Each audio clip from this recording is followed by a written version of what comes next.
नमस्कार साथियों, आप सबका पुनः स्वागत है हमारे इस ऑनलाइन प्लेटफॉर्म शिवालिक स्टडी अड्डा पर। सबसे पहले आप सभी लोगों को गणतंत्र दिवस की हार्दिक शुभकामनाएं। उम्मीद करते हैं आप लोगों ने अच्छे से इस राष्ट्रीय पर्व को मनाया होगा। चलिए आज हम बात करते हैं टीजीटी 2011 पेपर की जो हम सॉल्व कर रहे थे, उसका पहला पार्ट या 30 प्रश्न हमने सॉल्व करा दिए थे। आज हम उसके आगे की बात करेंगे, टीजीटी 2011 पार्ट 2। ठीक है, तो हमारा पहला प्रश्न है इसमें कि भारत में ये प्रश्न हो गया था कि किस किस्म की कहवा उगाई जाती है, ये प्रश्न हो गया था। आज हम बात करेंगे निम्न में से किसको कृषि क्षेत्र में हरित क्रांति का जन्मदाता कहा जाता है। ठीक है, किसको, ये सभी लोगों को प्रश्न पता है, कई बार रिपीट हुआ है, अब चूंकि आया है तो सॉल्व तो कराया ही जाएगा कि निम्न में से किसको कृषि क्षेत्र में हरित क्रांति का जन्मदाता। तो सही उत्तर किसका है, इसका नॉर्मन ई बोरलॉग। ठीक है, अच्छा थोड़ा सा आपको इसके बारे में जानकारी दे कि जो हरित क्रांति शब्द है, हरित क्रांति जो शब्द है वो सबसे पहले किसने दिया था, विलियम, ठीक है, गॉड महोदय ने। ठीक है, ऐसे लिखा जाता है, विलियम गॉड महोदय ने सबसे पहले इस हरित क्रांति शब्द दिया था। और doctor Norman Borlaug, Norman E Borlaug को इसका जो है हरित क्रांति का जन्मदाता माना जाता है। और भारत में एमएस स्वामीनाथन को हरित क्रांति का जनक माना जाता है। ठीक है, अगला प्रश्न है कि विश्व में 65% कोयले का उत्पादन किस देश में किया जाता है। एक्चुअली ये प्रश्न थोड़ा सा गड़बड़ है, गलत है, क्योंकि कोई भी ऐसा विकल्प इसमें सही नहीं है जो 65% कोयले का उत्पादन करता हो। अगर हम बात करें वर्ष 2020 की, जो नया डाटा दिया है आर्थ की 2022 में, 2020 में जो है कोयला और लिग्नाइट मिला करके 50% अकेले उत्पादन चीन करता था। कितना, 50% अकेले चीन करता था। दूसरे नंबर पे भारत के स्थान आता था, जो कितना उत्पादित करता, 9.8%। इसमें क्या है, कोयला और जो लिग्नाइट कोयला होता है वो दोनों को मिला के चीन अकेले जो है 50% उत्पादित कर रहा है। प्रश्न पूछा कि 65%, तो ये प्रश्न ही गलत है। लेकिन फिर भी अगर उस समय आया होगा तो लोगों ने चीन ही टिक किया होगा। ठीक है, और आयोग ने हो सकता है सही भी माना हो, लेकिन वर्तमान समय में कोई ऐसा देश नहीं है जो 65% कोयले का उत्पादन करता हो अकेले। ठीक है, तो चीन इसका सही उत्तर है जो 50% उत्पादित करता है। भारत दूसरे नंबर पे है जो 9.8% कोयले का उत्पादन करता है। अगला प्रश्न है, सुएज नहर निकलती है या मिलाती है। ये प्रश्न कई बार आ चुका है, इसकी व्याख्या भी मैं अच्छे से दे दिया हूँ, फिर भी आप देख लिए। भूमध्य सागर को लाल सागर से जोड़ती है कौन सी नहर, सुएज नहर। आपको पता है कि इस नहर का निर्माण जो है 1859 ईस्वी में प्रारंभ हुआ था और ये 1869 ईस्वी में खोली गई थी। ये नहर 1869 में खोली गई थी। आपको पता है भूमध्य सागर को लाल सागर से जोड़ती है। आपको फिर से बता देते हैं, आपने अगर देखा होगा तो ये मान लीजिए ऐसे लाल सागर है, ठीक है, और इधर इधर भूमध्य सागर है।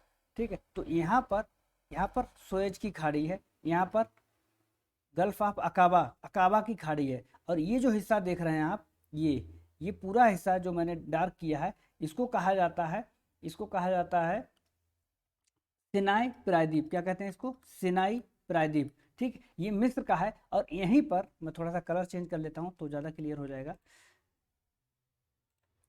यहीं पर जो है ये नहर काट के बनाई गई है, जिसका नाम क्या है, सुएज नहर। इधर भूमध्य सागर से जोड़ती है और इधर इधर सुएज पोर्ट, यहाँ पर सुएज की खाड़ी को जोड़ती है। और ये लाल सागर है इधर, ठीक है, और इधर भूमध्य सागर है। आपको पता है यहाँ पर जो पोर्ट सुएज है यहाँ, और यहाँ पर पोर्ट सईद है। ठीक है, आप देख लीजिएगा, हमने इससे संबंधित वीडियो बनाई है पहले।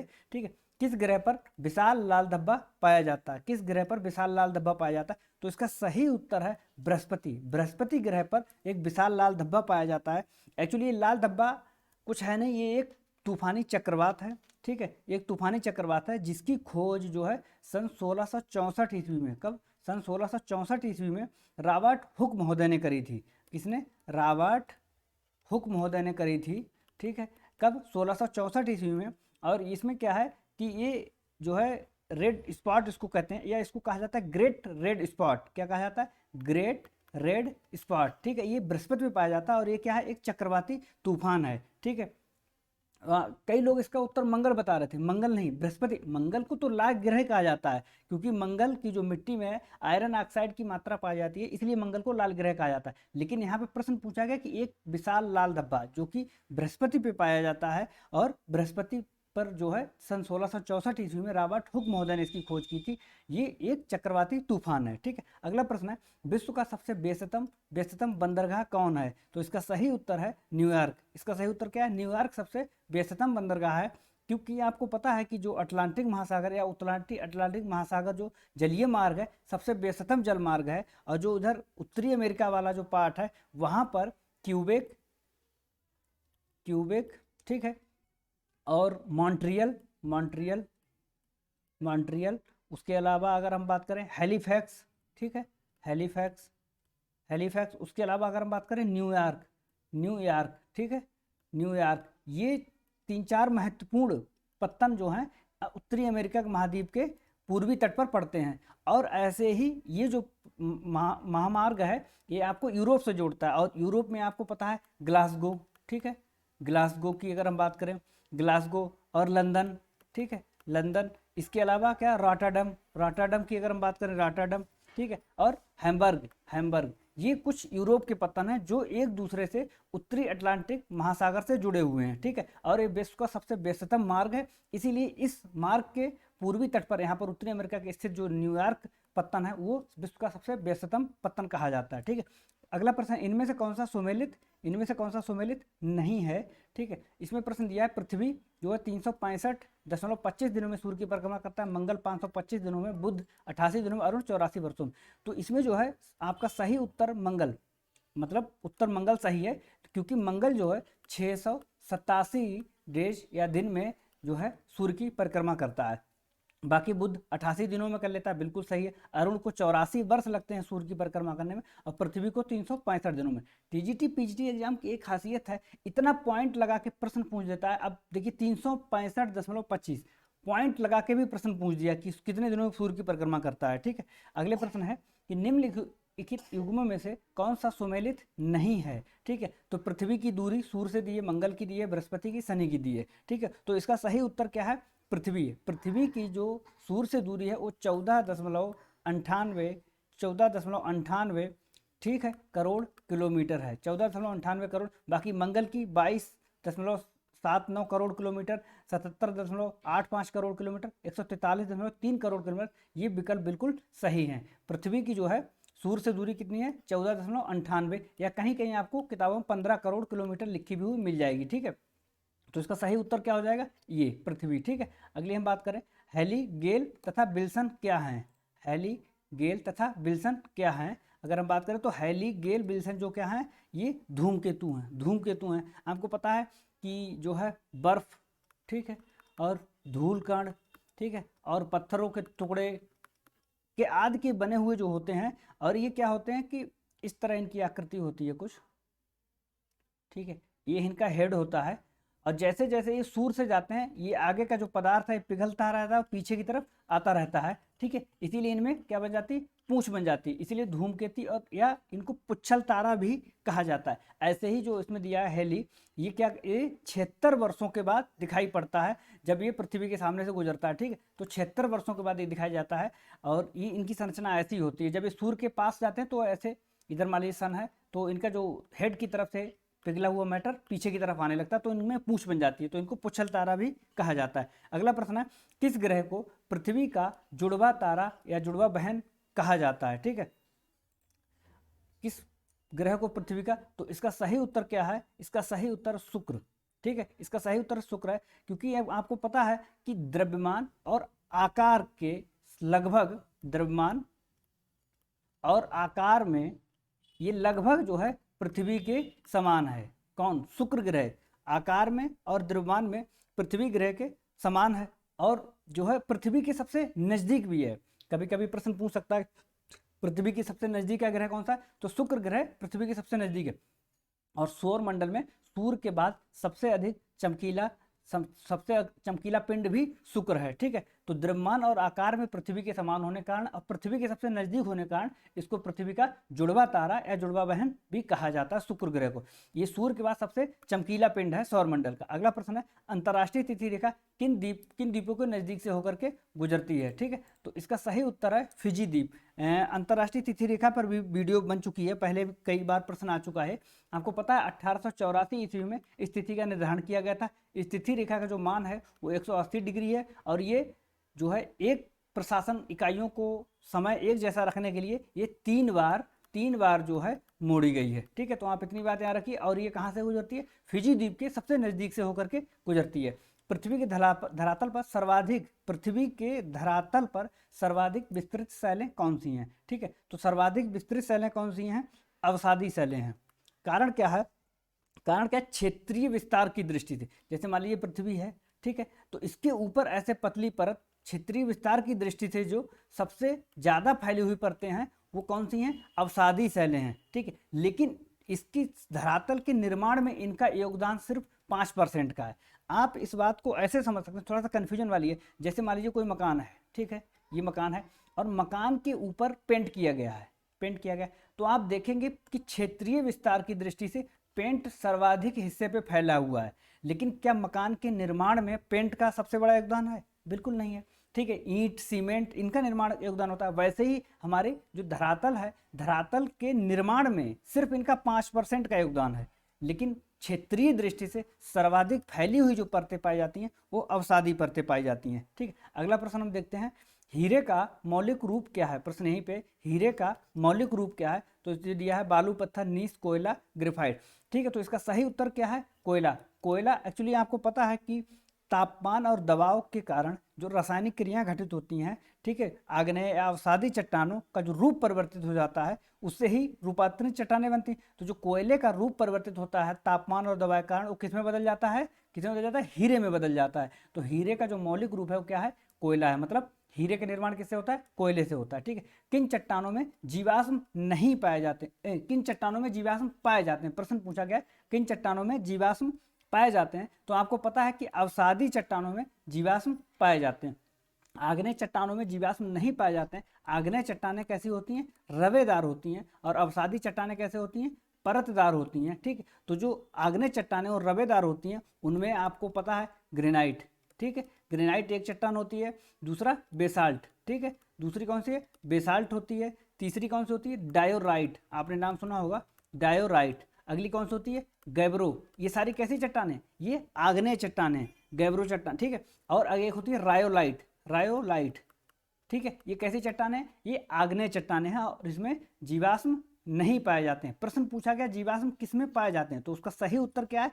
अवसादी चट्टानें। अवसादी चट्टानों का उदाहरण है, कुछ उदाहरण आप जान लीजिए, जैसे चीका मिट्टी।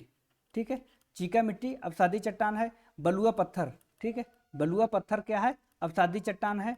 बलुआ पत्थर अवसादी चट्टान है। कोयला, कोयला क्या है? अवसादी चट्टान है। ठीक है, इसके अलावा अगर हम बात करें जिप्सम, जिप्सम जो है क्या है? अवसादी चट्टान है। इसके अलावा अगर हम बात करें चूना पत्थर, चूना पत्थर भी जो है क्या है? एक प्रकार की अवसादी चट्टान है। ठीक है, अगर हीरा शब्द दिया होता तो हीरा कायांतरित में आ जाता। ठीक है, जैसे अभी प्रश्न दिया था, तो हीरा को किस में रखें? कायांतरित, क्योंकि कोयला से उसका रूप परिवर्तित होकर हीरा बनता है। ठीक है, अगला प्रश्न है, रिंग ऑफ फायर कहाँ स्थित है? रिंग ऑफ फायर आपको पता है प्रशांत महासागर के चारों तरफ स्थित है। अगर हम ऐसे थोड़ा सा मैप से समझाने का प्रयास करें, ठीक है, तो ये अगर आप देखेंगे, ये दक्षिणी अमेरिका इधर, और ऐसे उत्तरी अमेरिका है। ठीक है, और इधर, ठीक है, ये ऑस्ट्रेलिया है, और ऐसे ऐसे इधर एशिया। तो ये जो चारों तरफ का हिस्सा है ये, ठीक है, इसको क्या कहते हैं? रिंग ऑफ फायर कहते हैं, क्योंकि यहाँ पर प्लेटों के किनारे पाए जाते हैं और जहाँ पर ज्वालामुखी और भूकंप की घटनाएं होती रहती हैं और ज्वालामुखी की घटनाएं सर्वाधिक पाई जाती हैं, इसलिए उसको क्या कहते हैं? Ring of fire. ठीक है, आग का गोला या आग का छल्ला कहा जाता है, वो कहाँ? प्रशांत महासागर के चारों तरफ पाया जाता है। ठीक है, आगे हम देखते हैं, अगला प्रश्न है, निम्नलिखित में कौन सा युग्म सुमेलित नहीं है? प्रश्न पे जोर दिया करिए, क्योंकि प्रश्न आप पढ़ते समय हमेशा सबसे पहले प्रश्न पूछा कौन सा सुमेलित नहीं, तो सर्किल कर लीजिए, क्योंकि कई बार इसी में गलती हो जाती है। ठीक है, कौन सा सुमेलित नहीं है? तो इसका सही उत्तर है, पहले तो आप उत्तर हैं पिलियन। ठीक है, ये उसका सही उत्तर है। क्यों सुमेलित नहीं है? स्ट्राम्बोली, ज्वालामुखी, सिसली, आपको पता है ये भूमध्य सागर में, ठीक है, भूमध्य सागर में है, और ये एक सक्रिय ज्वालामुखी है। ठीक है, एक सक्रिय ज्वालामुखी है। दूसरा क्या है? बल्केनियन ज्वालामुखी, बल्केनियन ज्वालामुखी लिपारी द्वीप पे है, ये भी बिल्कुल सही है। अगला है विसुवियस ज्वालामुखी, विसुवियस ज्वालामुखी इटली, इटली नेपल्स की खाड़ी पड़ती है वहाँ पर, नेपल्स की खाड़ी में, वहाँ पर ये ज्वालामुखी, और ये कैसा है? प्रसुप्त प्रकार का ज्वालामुखी है। ठीक है, पिलियन ज्वालामुखी हवाई द्वीप पे ना होकर के ये मार्टिनिक द्वीप पे है। कहाँ पे है? मार्टिनिक द्वीप पे है, और ये कहाँ पड़ता है? साउथ अमेरिका, दक्षिण अमेरिका में पड़ता है। और आपको पता है कि जो विश्व के सबसे विस्फोटक ज्वालामुखी या जो विश्व के सबसे विनाशकारी ज्वालामुखी हैं वो पिलियन प्रकार के ही हैं। ठीक है, जो कहाँ पाए जाते हैं? मार्टिनिक द्वीप पर पाए जाते हैं, साउथ अमेरिका के। ठीक है, आगे हम बात करते हैं। विश्व का सर्वोच्च शांत ज्वालामुखी क्या कहा जाता है? आपको पता है ज्वालामुखी का जो है उद्गार की अवधि के आधार पर, किस पे? उद्गार की अवधि के आधार पर। आप ये सब टीजीटी पीजीटी के लिए बहुत ही इंपॉर्टेंट है कि पता नहीं किस तरह से पूछ दे। ठीक है, अवधि के आधार पर ज्वालामुखी का वर्गीकरण 3 प्रकार से किया है। नंबर 1 सक्रिय, ठीक है, जो लगातार सक्रिय हैं। दूसरा क्या होता है? प्रसुप्त। प्रसुप्त का मतलब होता है जिनमें पहले जो है उद्गार हुए थे और वर्तमान समय में उद्गार नहीं हुआ है, या उनमें होने की संभावना भी कम है, कभी भी हो सकता है लेकिन। और तीसरा होता है मृत, जिनमें बहुत लंबे समय अतीत कालों से जो है कोई उद्गार नहीं हुआ है। तो उद्गार की अवधि के आधार पर यह है। तो इसका जो है ऐसा अगर उत्तर देखा जाए तो इसका फ्यूजियामा है, क्योंकि फ्यूजियामा जो है अभी हाल फिलहाल में कोई ऐसा उद्गार नहीं हुआ है, लेकिन पहले उद्गार हो चुका है। ठीक है, तो ये इसको शांत ज्वालामुखी की श्रेणी में रखा जाता है। फ्यूजियामा कहाँ पे है? आप कमेंट करके बता दें कि फ्यूजियामा ज्वालामुखी कहाँ पर है, और इसको प्रसुप्त श्रेणी में रखा जाता है या शांत श्रेणी में रखा जाता है।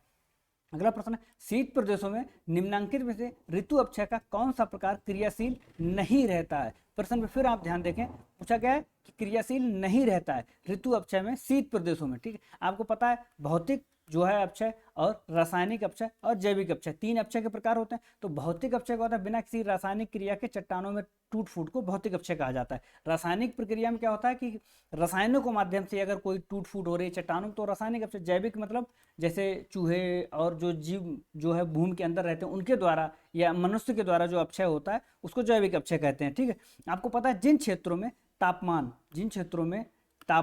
अधिक और ह्यूमिडिटी अधिक होती है, उन क्षेत्रों में क्या होता है? रासायनिक क्रिया तेज हो जाती है। उन क्षेत्रों में रासायनिक क्रिया तेज हो जाती है। तो ऐसे क्षेत्रों में क्या होता है? रासायनिक अपक्षय तेज हो जाता है। ठीक है, क्योंकि रासायनिक क्रिया तेज हो जाती है। और ऐसा कहाँ होता है? जहाँ टेम्परेचर भी ज़्यादा हो, ह्यूमिडिटी भी ज़्यादा हो। ये होता है उष्ण और आर्द्र प्रदेशों में। ठीक है, उष्ण और आर्द्र प्रदेशों में। प्रश्न पूछा शीत प्रदेशों में। ठीक है, तो शीत प्रदेशों के लिए सही उत्तर क्या है? रासायनिक अपक्षय। शीत प्रदेशों में रासायनिक अपक्षय नहीं, जबकि भौतिक अपक्षय होता है। क्योंकि भौतिक अपक्षय में क्या है कि चट्टानों के टूट फूट, वहाँ पर क्या होता है कि कभी बहुत ज़्यादा ठंड हो जाती है तो पानी जम जाता है, पानी के जमने से उसका आकार बढ़ जाता है, तब चट्टानों में टूट फूट हो जाती है। ठीक है, तो सही उत्तर क्या है इसका? रासायनिक अपक्षय। भौतिक अपक्षय तो सभी लोग समझते हैं, सामान्य है कि चट्टानों में टूट फूट हो जाती है बिना किसी रासायनिक प्रक्रिया के द्वारा। और शीतकाल में जब टेम्परेचर बहुत कम हो जाता है तो रासायनिक क्रियाएं धीमी पड़ जाती, मंद पड़ जाती, क्योंकि इनकी गति के लिए तापमान और ह्यूमिडिटी का होना बहुत जरूरी है। ठीक है, तो जो रासायनिक क्रिया है उष्ण और आर्द्र प्रदेशों में या उष्णार्द्र प्रदेशों में अधिक होती है, ना कि शीत प्रदेशों में। तो इसका सही उत्तर क्या होगा? रासायनिक अपक्षय। ठीक है, आगे हम देखते हैं कि अगर निम्न में से कौन सा पर्वत बलित पर्वत नहीं है? तो आपको पता है एंडीज बलित पर्वत है, दक्षिणी अमेरिका। ठीक है, हिमालय एशिया बलित पर्वत है, आल्प्स यूरोप अल्प बलित पर्वत है। ब्लैक फॉरेस्ट बलित पर्वत नहीं है। ब्लैक फॉरेस्ट जो है बलित पर्वत नहीं है, ये कैसा? एक ब्लॉक माउंटेन है। ठीक है, ब्लॉक माउंटेन। आपको पता है जब दो भ्रंश के सहारे कोई हिस्सा ऊपर ऐसे उठ जाता है, ठीक है, तो इसको हम क्या कहते हैं? ब्लॉक माउंटेन कहते हैं। तो ये ब्लैक फॉरेस्ट आपको पता है कहाँ? यूरोप का पर्वत है। ठीक है, इसके अलावा हम देखते हैं यूराल पर्वत किस श्रेणी के पर्वत के अंतर्गत आता है? यूराल पर्वत जो है नवीन, जटिल, सरल, प्राचीन विकल्प दिए गए हैं। तो ठीक है, ये प्राचीन पर्वत है। प्राचीन है चूंकि बलित ही पर्वत था, तो लेकिन अगर हम वर्तमान समय में इसकी बात करें तो ये अवशिष्ट पर्वत हो गया है। ठीक है, ये सही विकल्प दिया नहीं गया है, अवशिष्ट पर्वत है। लेकिन जरूरी नहीं कि वो बलित नहीं हो, बलित है तब भी तो अवशिष्ट हो सकता है, ऐसा बिल्कुल सही है। ठीक है, बलित पर्वत था क्योंकि चारों बलित से ही उदाहरण दिए गए। अब उनमें कैसा है, नवीन है कि प्राचीन? तो सबसे प्राचीन जो है बलित पर्वत है, सबसे प्राचीन बलित पर्वत है। और जो पर्वत निर्माण की 4 घटनाएं हुई थी उसमें से एक घटना थी हर्सिनियन। कौन सी घटना थी? हर्सिनियन पर्वतीकरण। तो उस समय यूराल पर्वत का निर्माण हुआ था। और आपको पता है यूराल जो है एशिया और यूरोप की सीमा भी बनाता है। अगला प्रश्न है, पृथ्वी की सतह पर सबसे महत्वपूर्ण अपर्दन का कारक क्या है? तो आपको पता है प्रवाहित जल जो है महत्वपूर्ण का सर्वाधिक अपर्दन का कारण है, क्योंकि प्रवाहित जल जो है आपको पता है कि डेविस ने भी इस पे जो है अपना सिद्धांत प्रस्तुत किया है, पेंक महोदय ने भी अपना सिद्धांत प्रस्तुत किया है। ठीक है, और ये सर्वाधिक क्रियाशील एक्टिव मतलब जो है कारक है अपर्दन का। ठीक है, इसलिए प्रवाहित जल नदियों को इसका महत्वपूर्ण कारक माना जाता है। आगे हम बात करते हैं ऊपर से नीचे की ओर। प्रश्न है ऊपर से नीचे की ओर विभिन्न परतों की सीमाओं का कौन सा क्रम सही है। प्रश्न पूछा गया ऊपर से नीचे की ओर, ठीक है। तो आपको पता है अगर जो हम बात करते हैं कि सबसे पहले क्या होता है, क्षोभ मंडल, इसको क्या कहते हैं, क्षोभ सीमा, ठीक है। उसके बाद क्या होता है, स्टेटोपाज मतलब समताप मंडल, ठीक है। तो आप देखेंगे कि ट्रोपोपाज, स्टेटोपाज, मेसोपाज, मैग्नीटोपाज, पूछा है ऊपर से नीचे, तो सबसे ऊपर जो है कौन सी परत होगी, सबसे ऊपर कौन सी परत होगी, मैग्नीटोपाज, उसके बाद मेसोपाज, उसके बाद स्टेटोपाज, और सबसे नीचे कौन सी होगी, ट्रोपोपाज। ऊपर से नीचे की ओर वायुमंडल की विभिन्न परतों की सीमाओं का कौन सा क्रम सही है। तो सबसे ऊपर मैग्नीटोपाज, फिर मेसोपाज, मेसोस्फीयर से स्टेटोस्फीयर से स्टेटोपाज, ठीक है, ट्रोपोस्फीयर से ट्रोपोपाज। तो ये इसका सही उत्तर होगा सी, ठीक है। अगले हम बात करें अगर ओजोन गैस की अधिकता है। ओजोन गैस की अधिकता आपको पता है समताप मंडल में, समताप मंडल में जो है, समताप मंडल में 20 से 35 किलोमीटर की ऊंचाई पर सर्वाधिक जो है ओजोन गैस की सांद्रता पाई जाती, और इसको ओजोन मंडल भी कहा जाता है। इसको क्या कहते हैं, ओजोन मंडल भी कहते हैं। और चूंकि ऐसा कोई विकल्प दिया नहीं है 20 से 35 का, तो 15 से 35 सबसे सटीक जो है उसके नज़दीक लग रहा है, इसलिए इसका सही आंसर बी हो जाएगा, ठीक है। आगे हम बात करते हैं कि सामान्य ताप पतन दर में, सामान्य ताप नॉर्मल लैप्स रेट में पतन दर की बढ़ती ऊंचाई के साथ तापक्रम में होने की दर क्या है। तो आपको पता है नॉर्मल लैप्स रेट होता है 6.5 डिग्री सेंटीग्रेड प्रति 1000 मीटर, ठीक है। तो ये आप उत्तर देख लीजिए 6.5 डिग्री सेंटीग्रेड प्रति 1000 मीटर पे। अच्छा, ये आपको पता है कि इसके अलावा एक और होता है, एक होता है एडियाबेटिक चेंज। एडियाबेटिक मतलब वायुदाब में परिवर्तन की वजह से जो तापमान परिवर्तन हो जाता है उसको एडियाबेटिक चेंज कहते हैं। तो दो तरह का होता है, एक ड्राई एडियाबेटिक चेंज और एक वेट एडियाबेटिक चेंज। तो जो आपको पता है ड्राई एडियाबेटिक चेंज है वो होता है 10 डिग्री प्रति 1000 मीटर पे, और जो वेट एडियाबेटिक चेंज होता है वो होता है 6 डिग्री सेंटीग्रेड प्रति 1000 मीटर। इसलिए बता देते हैं कि जरूरी नहीं अगली बार एग्जाम में नॉर्मल लैप्स रेट ही पूछे, हो सकता है ड्राई एडियाबेटिक चेंज पूछ दे या वेट एडियाबेटिक चेंज पूछ दे, ठीक है। और ये महत्वपूर्ण है क्योंकि ये वायुदाब में जो परिवर्तन होता है उसकी वजह से जो है इसका तापमान चेंज होता है। अगला प्रश्न है संपूर्ण पृथ्वी का औसत एल्बिडो कितना है। तो इसका सही उत्तर 35 है। संपूर्ण पृथ्वी का एल्बिडो कितना है, 35 है। आपको पता है कि जब सूर्य से जो एनर्जी चलती है अगर उसको हम 100 मान लें तो 100 में से जो 35 इकाई है वो पृथ्वी पर पहुंचने से पहले ही वापस हो जाती है। इसी 35 इकाई को क्या कहा जाता है, पृथ्वी का एल्बिडो कहा जाता है, ठीक है। पृथ्वी की सतह है, धरातल तक पहुंच ही नहीं पाती। अब इन 35 इकाइयों को कैसे ये वापस करता है, इसमें आपको पता है कि 27 तो बादलों के द्वारा, 27 बादलों के द्वारा जो है वापस हो जाती है अंतरिक्ष में। 35 में 2 जो है हिमाच्छादित जो क्षेत्र हैं, हिमाच्छादित जो क्षेत्र हैं उनके द्वारा वापस हो जाती है, और 6 प्रकीर्णन के माध्यम से, 6 प्रकीर्णन के माध्यम से वापस हो जाती है। तो 100 इकाई में से 35 इकाई तो पृथ्वी तक पहुंच ही नहीं पाती है, और जो पृथ्वी पर नहीं पहुंचती है उसको ही क्या कहा जाता है, पृथ्वी का एल्बिडो कहा जाता है, रास्ते से ही वापस हो गया। तो ये कितना इकाई है, 35 इकाई है, ठीक है। अगला प्रश्न है अधिकतम तापमान किन रेखाओं पर अंकित किया जाता है। तो सिंपल सा उत्तर, कर्क रेखा और मकर रेखाओं के बीच आपको पता है, जैसे मान लीजिए पृथ्वी है, ये हमारी 0 डिग्री और ये 23.5 नॉर्थ, ऐसे ही 23.5 साउथ, ठीक है। इसी को क्या कहते हैं हम, उष्ण कटिबंध कहते हैं, इसी को उष्ण। तो हमारा जो पृथ्वी सूर्य की चारों तरफ जो चक्कर लगाती है 23.5 जो कि, तो सूर्य इतना ही मूव करता है, कर्क रेखा से मकर रेखा के बीच ही मूव करता है। ये हालांकि स्टेटमेंट सही नहीं है कि सूर्य मूव करता है, लेकिन समझने के लिए ऐसा कहा जाता है कि इतना सूर्य उत्तरायण हो रहा है, सूर्य दक्षिणायन हो रहा है, तो सूर्य का मूवमेंट जो है यहीं तक होता है, कर्क और मकर रेखा। तो सर्वाधिक तापमान इन्हीं रेखाओं के सहारे ये मिलता है, कर्क और मकर रेखाओं पर, ठीक है, या इनके बीच मिलता है। तो इस क्षेत्र को क्या कहा जाता है, उष्ण कटिबंध कहा जाता है, ठीक है। अगला प्रश्न है कि कौन सी पवनें हल्की व न्यून दाब वाली होती हैं। तो आपको पता है कि जो उष्ण होंगी, उष्ण मतलब क्या, गर्म होंगी, ठीक है। तो जब गर्म होंगी तो उनमें नमी की मात्रा तो कम होगी, इसलिए वो हल्की हो जाएंगी, और जब वो शुष्क होंगी तब उनमें नमी का मात्रा कम है और हल्की हो जाएंगी। न्यून दाब क्यों होगा, क्योंकि जब जो हवाएं हल्की होती हैं वो फैली होती हैं, ठीक है, क्या होती हैं, फैली हुई होती हैं, इसलिए उनका न्यून दाब हो जाएगा। तो ऐसी हवाएं जो उष्ण होंगी, गर्म होंगी वो न्यून दाब वाली, और जो शुष्क होंगी वो हल्की होंगी। ठीक है, अगर यहाँ पर आर्द्र शब्द लिखा होता तो वो भारी हो जाएंगी, नीचे बैठेंगी। ठीक है, उष्ण और शुष्क हवाएं कैसी होती, हल्की व न्यून दाब की होती। अगला प्रश्न है, भारत देश का उत्तरी व दक्षिणी विस्तार तथा पूर्व तथा पश्चिम विस्तार कितना है, आपको रटना ही पड़ेगा। ठीक है, 3214 ये उत्तर से दक्षिण है, और 2933 किलोमीटर ये पूर्व से पश्चिम विस्तार है। कई बार ये प्रश्न पूछा गया है, इनका अक्षांशीय विस्तार, इनका देशीय, एकदम आपके दिमाग में रटा हुआ होना चाहिए, कोई कंफ्यूजन नहीं, चाहे कितने भी कठिन विकल्प दे दें आपके सामने। अगला प्रश्न है, शिव समुद्रम प्रपात किस नदी पर निर्मित किया गया। रिपीटेड प्रश्न, इससे पहले भी इसकी व्याख्या करा चुके हैं।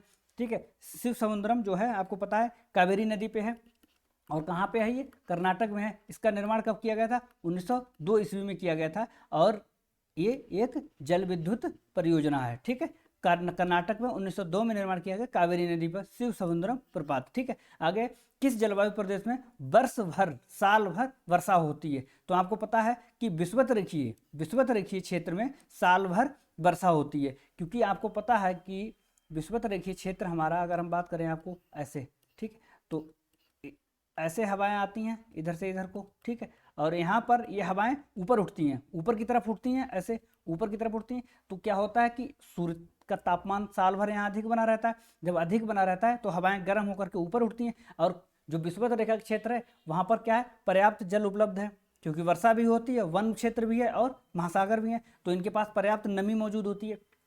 तो प्रतिदिन लगभग 2 बजे के बाद यहाँ पर वर्षा होती है विषुवत रेखीय क्षेत्र में। इस वर्षा को कहा जाता है संवहनीय वर्षा। क्या कहा जाता है, संवहनीय वर्षा। ठीक है, अगला प्रश्न है कि निम्न में से कौन सा युग्म सुमेलित नहीं है। कौन सा युग्म सुमेलित नहीं है। ठीक है, तो आप देखेंगे कि टाइफून जो चक्रवातों के प्रकार है वहाँ पे बात हो रही है। टाइफून जो है चीन में आता है। टॉर्नेडो संयुक्त राज्य अमेरिका में आता है। बिल्कुल जो है सही है। ठीक है, अगला जो प्रश्न है, बिली, एक क्लिक नहीं हो रहा है, एक मिनट।